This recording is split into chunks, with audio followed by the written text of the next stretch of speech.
Welcome, everyone. Good morning. Welcome to Know the Rules of the Game update on natural disasters, capital resources. I'm your host, Desirée Patno, CEO and President of Women in Housing Real Estate Ecosystem and NAWRB, and Desirée Patno Enterprises DPE Real Estate Brokerage. I'm also an advisor and investor for Amicus Brain Innovations, and also Chief Strategic Officer for Zulu Time, and publisher of NAWRB Magazine and the WIR Report. Today, we're going to be talking about natural disasters, obviously. And my heart goes out to everyone who's dealing with this, whether it be here based in Irvine, California for all the natural disasters, for fires up and down the coast of California, all the way to Oregon, Washington, and several other states, in addition to the floods that's going on in Florida and all the coasts on the East Coast. So today, we're going to really take a deep dive into capital resources because it's so complex, because you would think it'd be something simple, but there's so many different ways you have to navigate. It is truly an undertaking to understand what options you have available to you. So a little bit about NAWRB, a little bit before we get take a deep dive. Couple things. We are about research and development. We really dive into leveraging resources and relationships. It's all about the saying, wealth is having options. And having defined by your options, and really what's going to take into consideration is your livelihood, your quality of life, and what those things are involved when you get access to capital, when especially in the context of having a flood or a hurricane or an earthquake. We just had an earthquake here. We haven't had one in a while here in California. In addition to, then we had the fires, and then we had multiple fires that are now converged over in LA to where it's actually bigger than the entire city of Denver. So some very important statistics I want to go over real quickly about defining what's going on here first in the state of California and some of the other areas. So a couple current facts that I want to talk about is that currently we have, I would like to share the screen though before we go into it, so you can see the different layers that we have available for you, because knowing access what websites, what are available for you to see what's going on. So we're going to share a screen right now, and we're going to pull it up to here. For example, we're going to go into the California fire. If you look right now, you will see we have over 3,627,000 fires that have, acres that have burned already in California. That supersedes the highest number before, which was 2 years ago in 2018, and that was almost 2 million acres. And here we are, we're not even through the worst months of the year, which is typically September and October of the fire months. And we're already at 3.6 million acres. From there, they have almost 8,000 incidents of number of wildfires. 26 people, unfortunately, have passed away, and almost 7,200 structures have been damaged or destroyed.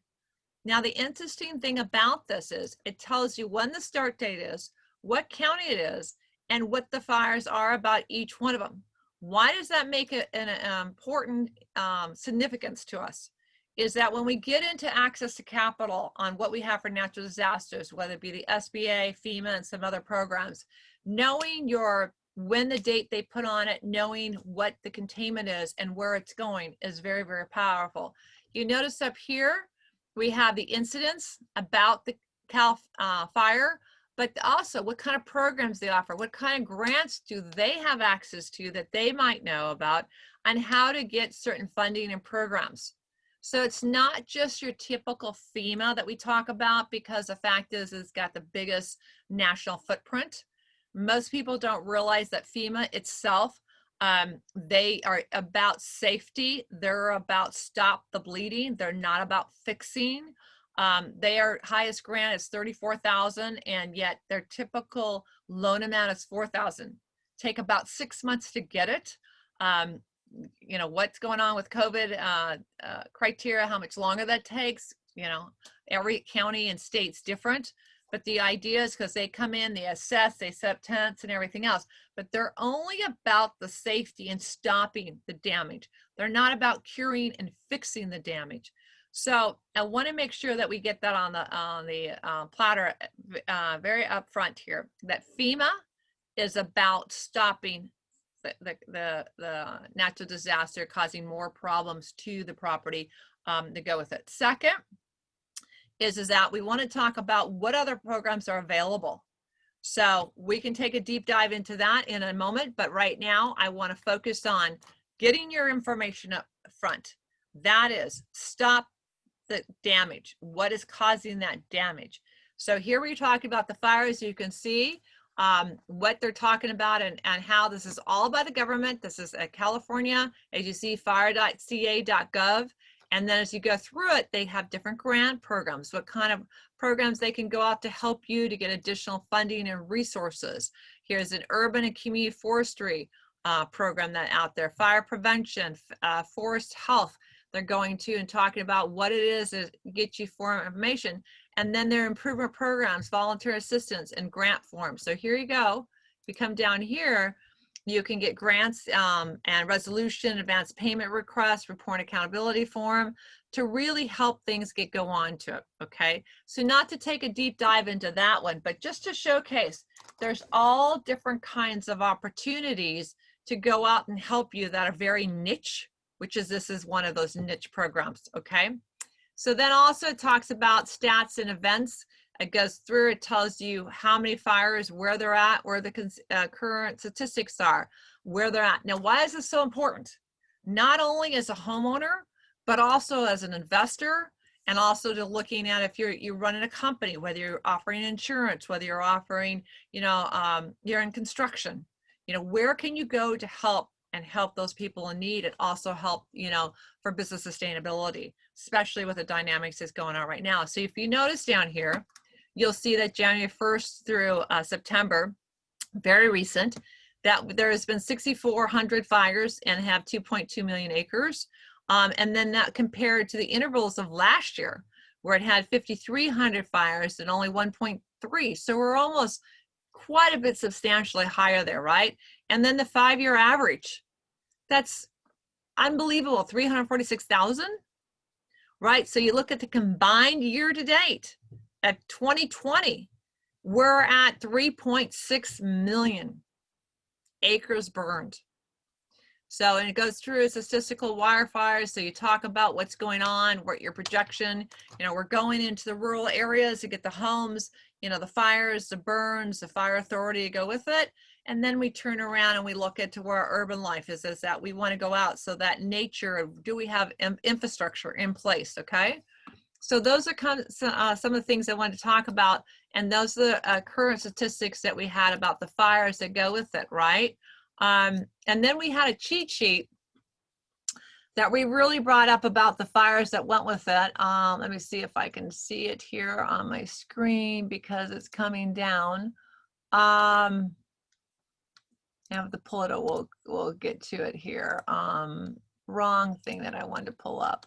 All right, so if we go back to that, so first and foremost, what is our narrative on what are we looking at? Are we looking at fires? Are we looking at floods? Are we looking at hurricanes? Are we working at earthquakes? Those are different kinds of programs out there. Now remember, your business can have a writer for every one of those kinds of different natural disasters, whether you're a homeowner for earthquake, whether you have renters insurance coverage, what does your insurance cover now? Additional programs that go with it, okay? So that's additional capital resources in case you do have any of these natural disasters that go with it. Okay, so moving on, let's go talk about what we're gonna look at. I'd like to take a little bit of jump on, not to air quality yet. Okay, so the natural disasters let's move into the SBA. This gets where it gets really complex, okay? So this is natural disaster loan assistance from the SBA. Now, a lot of you immediately think, okay, SBA, Small Business Administration. I'm not a business owner. I am a renter. I am a homeowner. What do I have to do with the Small Business Administration? Because the fact is that we are not a business owner. Well, SBA, if there's anything you learned today, is SBA is the host of the administration that takes care of these loans. They are not requiring you to be a business owner for renters and homeowners. Okay, so $40,000 is available if you are a renter. $200,000 are available if you're a homeowner, and $2 million is available up to these three amounts if you're a business owner. Okay, so how did I get here? So let's take a clean slate over here and let's just type in SBA.gov natural disasters. Okay, you have those, and you see where it came up with all these. You have those who come up and say, okay, natural disasters. Okay, we've heard a lot about COVID, right? Preparing about the PPP loans and the EIDL loans. I hope you saw that on our before the podcast that we had earlier. We have several of them that we've done on the EIDL and PP loans, the PPP we call them here. But now you see disaster loan use. FEMA, talk to FEMA, get you coverage, and you see where it says doesn't fully cover the disaster assistance you need. You can ask for disaster loans for a number of other purposes. You have real estate, personal property, economic injury, machine, equipment, inventory, active duty, all different kinds. How do you get disaster assistance? To qualify, you must be in a disaster declaration area. Okay, so disaster declaration area. Here we have Alabama, Hurricane Sally, major flooding going on. They had 4 months of rain within 4 hours. Okay, where did it start and when did it start? Here, incident period 9/14 and continuing. Oregon, wildfires and straight line winds. I don't think I've ever heard of straight line winds. Okay. Yeah, as you see where the assistance or resources, business, fact sheet, and disaster declaration. Okay. Now, you have Louisiana, Hurricane Laura, started August 22nd. The wildfires in California started 8/14, ongoing, continuing. The Grizzly Creek fire, 8/10. Earthquake in North Carolina, didn't know North Carolina had that many earthquakes, 8/9. Hurricane Isaias, 8/3. Apartment complex fire. There's another non-normal natural disaster, but an apartment complex fire. Why are these dates so important?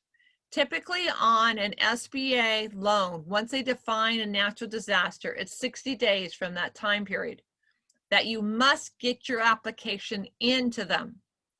Now, you want to be very careful that don't just apply for FEMA, apply for SBA the same time. It is a loan program that you have to have typically a 620 FICO score. It's not a forgiveness loan. It's not a grant. It is a loan you will have to pay back. But the idea is the interest rates are exceptionally low. I remember when we first started this years ago, it was 1.75. They do not go over 4%. So you'll need to find out what the current interest rate is in your area, what they're offering. But the idea is that typically is no payment for the first year, no application fee, and you don't have to use it. But at least you must qualify and get it applied for within a certain time period. Otherwise, you don't get it all. Now, occasionally they might extend that application period, especially with COVID going on right now. So those are so important to you. So here is why they've been declared a natural disaster, who declared them, why they declared them, what's going on. You see all these Secretary of Agriculture declared disasters. Okay, there's so many here.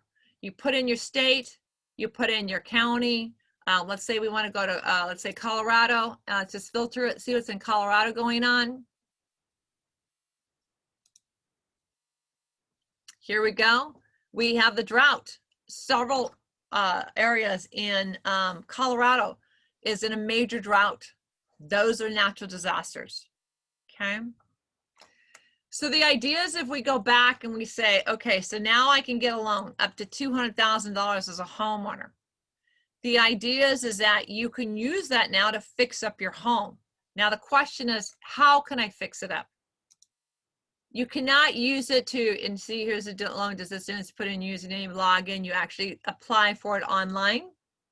This is fantastic to have, as you can see, disaster loan assistance, federal disaster loans for businesses, private nonprofits, homeowners, and renters. Let me repeat that. Businesses, private nonprofits, homeowners, and renters. So you can't have a publicly traded nonprofit, okay? The idea is that having this available for you is to get you back up on your feet as fast as possible, to allow you not to worry, because a lot of places won't give you that loan, but the SBA is the one that's ensuring these and putting them together. The sad thing about the SBA, I'll get it out now, is that it is not debt forgiven, meaning that other than the triple P and the triple P about the fact that as they're doing the, turn it into a grant if you qualify and all that kind of good stuff, this is like death and taxes. You will pay it. There is no bankruptcy. There's no way to forgive this note. You will get it, unless, that's why the triple P was so popular, or is so popular, is because of that, of the terms of getting it this and converted into a grant. So remember that it is a loan, a very, very, very low interest rate loan, and has a long-term repayment program on it, okay? So depending on what county you're in, depending on what state you're in, depending on what kind of big business is supporting the area, they can also offer you assistance and capital resources. So really getting to know your infrastructure of your city, county, state, and federal government agencies, in addition to knowing your resources of your big business employers, and also those nonprofits in the area can also give you small assistant capital resources, whether it be $500 to $5,000 or $25,000. There's all different kinds of ways to get access to capital. The problem is that the information is not curated into a simple, easy place to go look for it. That's the biggest problem that's going on right now. And this information is not readily known to the real estate community, the finance community, or those who are working as auxiliary services to go with it. And most importantly, it's not even the professionals that work in the industry, is my opinion, is the everyday consumer or person that lives in the United States should know this information, because natural disasters are an all-time high, and the prediction and continuation has been growing exponentially every single year. So we all need to know what our resources are and understand that for our capital. Okay, so back to the disaster loan application assistance program. So you see here, disaster eligibility, which we just saw, right? And we're going to go back. And then we also saw about applying online. Here's the program. How do we apply online? We can start that whole process. Okay. And then the other one is also to check application status. So you go in there and find out, once you have it declared, it must be declared a natural disaster before they'll have funding resources. Now, the beautiful thing is, there's no limit on the amount of money that they have available for you. So the idea is that limit as in you as a person, but not a limit as the total amount of funds they have to loan on the project. I remember years ago when Hurricane Harvey and Irma were happening in Florida and Texas, and we got a phone call from the NWC, and they had only given out out of 10,000 loans, $410 million. And it was at 1.75% interest. And I'm like, this is incredible. I said, no processing, no payments for the first year, no application fee. And you're telling me I can get a $40,000 loan to buy a car, to buy a computer, to replace my phone that got damaged in the flood, and I'm a renter? This is incredible. Yet they couldn't give the money away. I mean, I'm obviously being facetious, but the point is they only had 10,000 applicants that were approved, and also out of the $410 million. There was no dollar amount on how much. They could have given away billions of dollars, but they weren't applying because they didn't know. And once that 60-day limit passed, it was done. So please make sure Don't think my FEMA is going to do it all when their average is $4,000 for the loans. Average. And today's plumbing here in California, or trying to get something to get remediated, to get it stopped and get the stuff out, it's not going to cover nothing, because the cost of remediation right now is unbelievable. So that's another way to get that out there. So I just want to make sure from the SBA, some key points that we talked about is we're talking about that it is not just for business ownership. It is for renters and homeowners too. Okay. So let's go on. As you noticed, and we went through it, we had the different ways of looking at, we talked about the fires, so we can get rid of that one. And we talked about the natural disasters on the breakdown of it. But if you take it back to the very first one, and we talked about coronavirus as far as being part of the economic recovery loan, there are full-on videos. There are full-on local assistance programs for the SBA. I get it, it's a monster. But the more time you spend on it, and the more time you become very, have a strong relationship with one of the EDS, economic development specialists at your local SBA across the United States, the more informed you can be, because none of them know. I mean, I just spent literally 45 minutes on the phone before I took this podcast and said, okay, what is the current interest rate? I knew it all, I had it all down. They couldn't tell me the current interest rate because of, quote, changes. Okay, they told me it was going to be not more than 4%. Well, where could I show you today the exact interest rate? That shows, I've talked to SBA people that didn't even know that they offered the $40,000 for renters and $200,000 for homeowners. It's so big and so massive and so many changes that it's so important that you stay in tune and keep I've got to say that the latest website is much cleaner, nicer, and much more informative. But there's so many programs and platforms, you've got to really know what's going on. So we talked about access to capital. We talked about FEMA a little bit, touched on it. You have the phone number for FEMA that's all over the website, as we saw before. We also have the fact is that we're talking about, we talked about the SBA, natural disaster loans for the businesses, private nonprofits, homeowners, and renters. Okay. And we also talked about the special niches, whether it be CAL FIRE, whether it talked about big businesses or local municipalities. We talked about how nonprofits are going to be wanting to kick in and help out. Obviously, there's other ways of doing it with a GoFundMe or online programs where Facebook has, you can set up a platform for it to help, a community at large and things like that. But these are incredible programs. These are what our federal tax dollars are paying for the SBA to really amplify these platforms that are out there. And like I said before, the programs out there, you do have to qualify. They are not debt forgiven, like some of the other, like the PPP loan, if you qualify, is it? But the idea is that getting you back up, your health is so important and running that going. So there's that one. So let's talk about, I really want to focus on another rule that we want to bring together is about when we talk about natural disasters and capital, air quality. And we had that up here about the air quality. Why is this a rule, and why is this so important on access to capital through the natural disasters?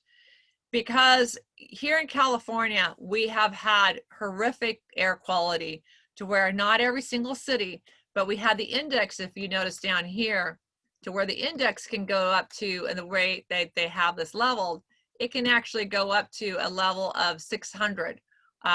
And right here, this is just showing Irvine, where our headquarters is and where I live. It's showing that we actually are pretty good. The moderate here is at 50. Today it's going to be unhealthy at 114, 155. Those are our highs, and goes through it. And then also tells you about the hourly rate of where we sit. Okay. And so we've actually come down pretty good and getting really good. Now up in Northern California, they've been getting up to the 400 level. I mean, this is unbelievable. You know, here we're talking in the houses of 412.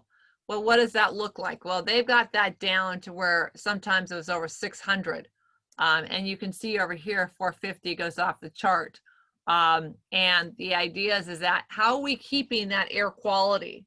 And the impact on an economic or capital is that you can't leave your home.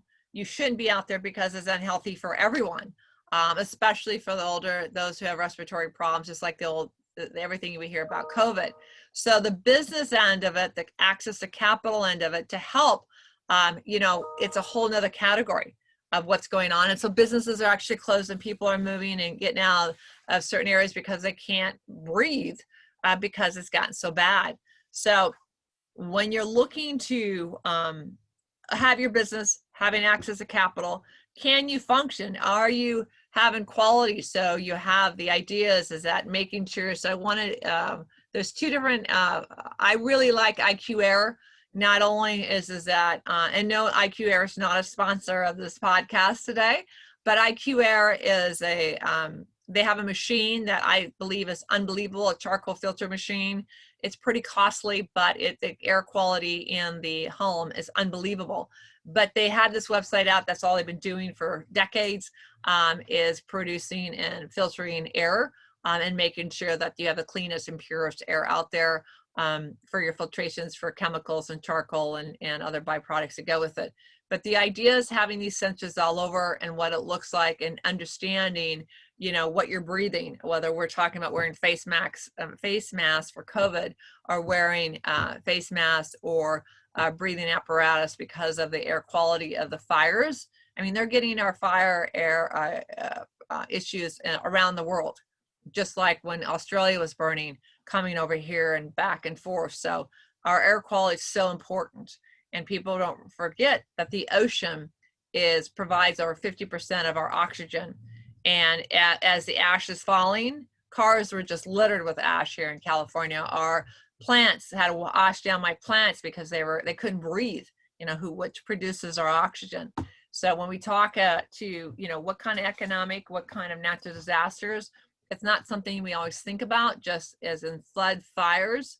You've got to think about the air quality and the fallout. So I just want to make sure as a rule, make sure your air quality, make sure for your animals, make sure for your, you know, you yourself and those who are compromised in some way with their breathing or their, I have bronchial tube asthma myself, but dealing with heart issues, and it causes an effect on you know, your head, on the extra you have to work on. So those are the things that I really wanted to focus on, a little different that go with it. Okay. Again, we talked about SBA, so we can clear that out, the air quality. If you have any questions during this time, please email me and I'll be happy to get back to you. My email address for everyone is Desiree.Patno, DESIREE.Patno @NAWRB.com, or you can Facebook or LinkedIn or follow us on any of those platforms under NAWRB and private message me or deal with our Twitter or Instagram accounts too. So just make sure, and you can put that under Know the Rules of the Game, NAWRB or Desiree Patno, either or any of those combinations would be fantastic.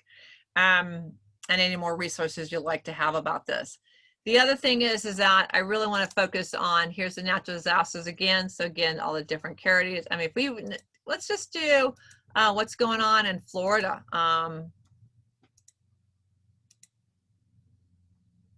Flash flooding, tornadoes, Hurricane Durham. See, that hurricane was last year, okay? Here's one, the flash flooding that was in May.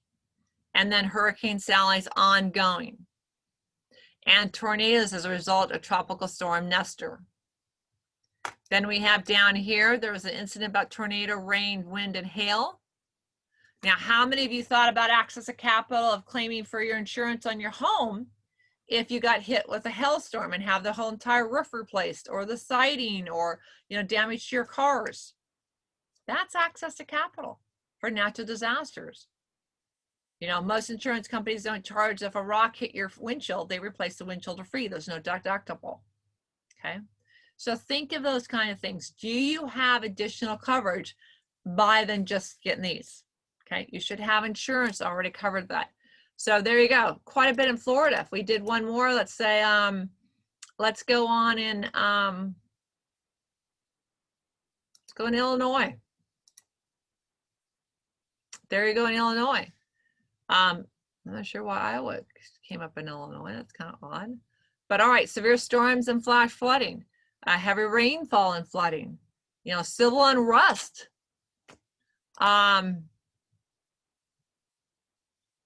So the incident period between May 26th and June 8th, if you had an incident due to a natural disaster or disaster alone during civil unrest, would you equate civil unrest to disaster alone in our normal everyday thinking? So very important to understand there are so many different resources but putting them together, time together, and how do I get that money? It is a little bit more complex than getting this together and get it done. Absolutely. Okay. We talked about rural air quality. We talked about access to capital for the capital resources. And we also talked about what kind of natural disasters are happening. So don't want to drag this out. There is so much to cover and everyone is just so different. So the tip of the day is really going to focus on what insurance you have, what kind of riders you have that you've added to your insurance policies, whether you're a renter, a homeowner, or a business owner. Earthquake insurance here in California is quite high. It's double typically of what your home policy is for normal fire insurance. But then fire insurance could go off the chart because they might be located in an area that there's more fires now than there are earthquakes. So those are important tips. Make sure you have enough insurance to cover additional access to capital. So we have additional access to capital through insurance, we have FEMA, we have SBA, and we have niches, okay? Whether that be the nonprofits, the local governments, and or also the big businesses, okay? And nonprofits. Then from there, we have the air quality life and the statistics. So find out who is the infrastructure in your community, whether it's city or county or state, that has updated information. You know, one of the things that COVID has really done for me personally is that tracking the information, where it's coming, the R&D, and not just looking at one source site, looking at tons of different sources, how they're curating that data, where they're getting their data from, where they're verifying the facts, what's truly going to make an impact and be able to be passed on to you. And the more we see, the more it can get confusing and we can have a data overload and crunching down. So in closing, I just want to make sure, find someone, some organization, someone that you trust, follow them, support them, be engaged with them, and let them know that you care, because all of this is about empathy and helping each other to be successful in personal and professional lives and for us to live a better quality of life. So I'm your host, Desirée Patno with NAWRB. Please reach out to us. We have our podcast on Wednesdays at 8 a.m. And we're so excited. We're going to be launching several other new podcasts out there and webinars for NAWRB as a whole, but know the rules of the game. Our trademark is really helping you leverage resources and relationships because, as we said before, wealth is defined by having options. So thank you again for tuning in, and we'll see you next time. And any questions, NAWRB.com, or you can give us a call. Thank you very much and have a great one. Stay safe and be healthy. And we're going to stop the stream soon.